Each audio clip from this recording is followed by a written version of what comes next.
So check out this clean way of showcasing your latest articles on your hero section.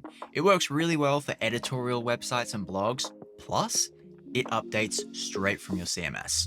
It seems fairly advanced, but I'll let you in on a secret, it's not. Let me show you how simple it is to build. So I've got a hero section here as well as the default blog CMS collection. And I just switched out the default titles and images to fit the theme of this online magazine type of site. So the first thing we're going to do is build our article card. And since we want it to be connected to our CMS, let's go to Insert, CMS Collections. Then we'll just drag the articles collection right next to the breakpoint so we have some room to build. Right now, you can see 3 CMS items, and you might see even more than that. You might see 10, depending on how many items you have inside of your CMS collection. We just want 1. So let's set the limit on the article stack to 1. Now let's select the article stack and give it a width of 380 and a height of 140. It's starting to look a little bit more like an actual card now. Let's set the padding to 10, the fill to white, and the radius to 15. Then select the image, lock the aspect ratio so that it stays square shaped, and set the height to fill. Let's also set the radius of the image to 5 so that it's nice and snug and aligns with the radius of the card. We should probably give the text a bit of love now. So let's set its width to fill and then wrap it in a stack. This stack is going to hold all the details in it, like the article name, for instance. So let's just name the layer details. Then we'll set the height to fill, distribute to space between, and align to left. Now this text is our title, but we also need a bit of text underneath it that says what kind of content it is. So we'll duplicate it, unlink its content variable, and write article. Then we'll wrap it in a stack, change the direction to horizontal, and then we're going to name this layer bottom details. And now you could leave it like this. It doesn't look bad, but to make sure it's really obvious that this takes you to a new page, like somewhere else, when you click it, let's add an arrow icon. Go to Insert, Icons, and drag the material one into the bottom details stack. Then we're just going to change the size to 12. And we want the icon that's called arrow forward. So we've got our arrow and it's looking pretty good. Again, we could leave it here, but the design that we're trying to build has a circle that pops up behind the icon when you hover over it. So let's build that. Wrap it in a stack, then Shift A to fit the content. This is the icon wrapper, so let's name the layer that. Select the frame tool and draw a frame inside the icon wrapper. Then set the width and height to 20 and lock the aspect ratio. Then let's set the fill to 1. Yes, just 1. Not all the way black. It's just, I don't know, I like it. Then we just add a 10 pixel radius to make it a circle. We'll name this layer background. We actually want this to be behind the arrow, so let's switch the position to absolute, then pin it to the center. Now, you'll notice that that unlocked our aspect ratio. It's fine, guess we'll just do it again. So lock it again and switch the size back to 20. Now, trust me, it looks like a square, but you know it's a circle. It just looks like a square right now because it's being cut off. The shape is being cut off by all of the parent layers. So to fix that, we'll just switch the overflow of all the parent layers to visible until we can see the circle. All right, it's looking good. We got our circle back, but now the arrow is completely missing. It's still there. It's just behind the background layer. So let's fix that. So let's switch the Z index of the background to 0. And we'll need to add Z index to the arrow by clicking Styles, Z index, and we want it set to 1 so that it's above the background, which is 0. Then if we just change the fill to white, we'll be good to go. Okay, make the icon a little bigger. Let's do 15 pixels. And now we're good to go. Now let's style the text. So select the bottom one first, unplug the text style, change the weight to medium, the color to 9, all 9s, right? I like it simple. It's just a nice gray color that's easy to punch in. You just press 9 once and then hit enter. The size to 14, letter to 0.03, and line to 1. Now we can style the title. So select it and unplug the text style like we did with the last one. Change the weight to extra bold, size to 18, letter to 0.03, and line to 1.2.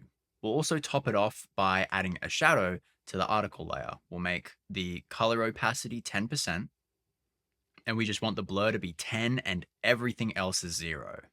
So now we have our card fully built and connected to the CMS, but right now it's just static. There's no interactivity, no hover state, no nothing. So let's add just that. With the parent layer selected, we'll turn it into a component and name it article card. We want 3 variants, so create 2 more. We'll name them article 1, article 2, and article 3. Select article 2, click content, start offset.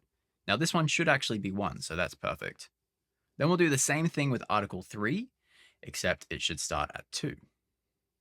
So now we have 3 separate articles being displayed here. And what we want to do is we want to make sure that article 1 is the most recent, article 2 is the second most recent, and article 3 is the third most recent. So select article 1, click sorting, date, new to old. So now this works. So it sorts from newest to oldest. All right. So let's create a hover state for the primary variant now. And there are 3 parts to this. We want the image to zoom in when we hover. We want the text to change color. And there's also a little animation that we want to set up for the arrow. So let's start with the image. So to make the image zoom in when we hover, we're just going to make the image bigger, but we're going to wrap it in a container that stays the same size so that it looks like it's zooming in. So select the image on the hover state, click transforms, scale, and then set it to 1.1.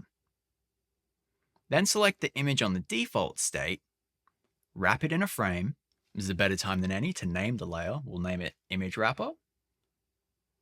Set the overflow to clip, and then set the radius to 5. So let's check the preview, and it's looking good. So we can move on to the text now. Literally, this is going to be so easy. You just click the title in the hover variant and change the color to any color. Now, I'm going to paste in a hex code for a nice orange. And it's literally just that simple. We're just changing the color. Okay, so next is the animation for the arrow icon. The arrow icon itself and the background. We want the background to basically scale up from nothing. So let's select the icon background in the default state, and we'll set the scale to 0. But now we can't see the arrow, so let's make the arrow darker. Then we'll go to the hover state and put them back to what they were. So the arrow will be white, and the background scale is going to be 1. Now, here's the fun part. We get to do the same thing that we just did for the hover state of variant 1. We get to do that for variant 2 and 3. Now, it's so fun that I'm going to do it off of camera so I can soak it in. So now we have 3 article cards with hover states all hooked up to the CMS and showing the 3 latest articles. So we can just back out of the component and we can start to turn it into a collapsible stack. There's 2 states to this interaction: a closed state where it's collapsed into a stack of cards, and an open state where all the cards are spread out above each other. Now we're going to start by building the open state first. So with the component selected, we're going to hit Shift A twice. The first one wraps it in a stack, and the second one sets the width and the height to fit. So we're also going to rename the layer to articles. Then select the card and duplicate it twice, so that there's 3 cards in total now. We obviously don't want them to stack sideways like this, so switch the direction of the article stack to vertical. While we're here, we can set the overflow to visible so that the shadows from the cards aren't being cut off. Then we can set the variance so that the bottom is article 1, which is the most recent, and then middle is 2, and the top one's 3. This is our open state. So let's turn it into a component and make a new variant. This is going to be our closed state. So let's name the first one open and the second one closed. Okay, I've got some science to show you. I've got this book here. Now, the science isn't in the book. The science is the book. So just bear with me. I hold this close to you. How big is it? I hold it far away from you. Now how big is it? Now keep this in mind. I'm not going crazy, neither are you. Don't worry, it's relevant. Just hang on. Okay, so in the closed variant, select the top and middle card, and then set the scale to 0.9. Then just set the middle card, just the middle card alone, just set the scale to 0.95. Does this make sense now? Right, so we're creating depth between the cards. So now when we actually stack them, it really does feel, it gives the illusion that we can tell that the back one is further away than the front one, and it makes more sense to our brains. Okay, so now select them both again and set the position to absolute. Now they're stacked in front of each other exactly like we want, but according to the science that you and I just explored, we want the smaller ones to be in the back. So in the primary variant, select the bottom card and click Styles, Z-index, and set it to 3 since this is the front one. Then the middle, set it to 2, and then set the top card to 1. Right now, it just looks like a single card. So to make it obvious that there are cards behind this one, let's select the middle card and move it up using the arrow keys until the image is just peeking out over the top. And then we're going to select the top card and do the same thing. And that's it. So we now have our open and our closed state. So now we can just link up our interactions by selecting the closed variant, hitting L, and clicking the open variant. And we want it to trigger on mouse enter. And then we just link open to closed on mouse leave. All right, let's give it a preview, see if it's working. Oh yeah, that's looking schmick. I don't remember the last time I said schmick. I'm going to try real hard to make sure I never do it again.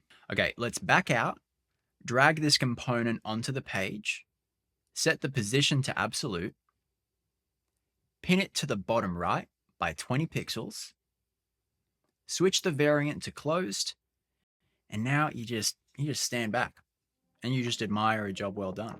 So you've got a clean, collapsible stack of articles that pulls straight from your CMS. Super cool effect, but as usual, very powerful. So just promise me you'll use it wisely, and I'll see you next time.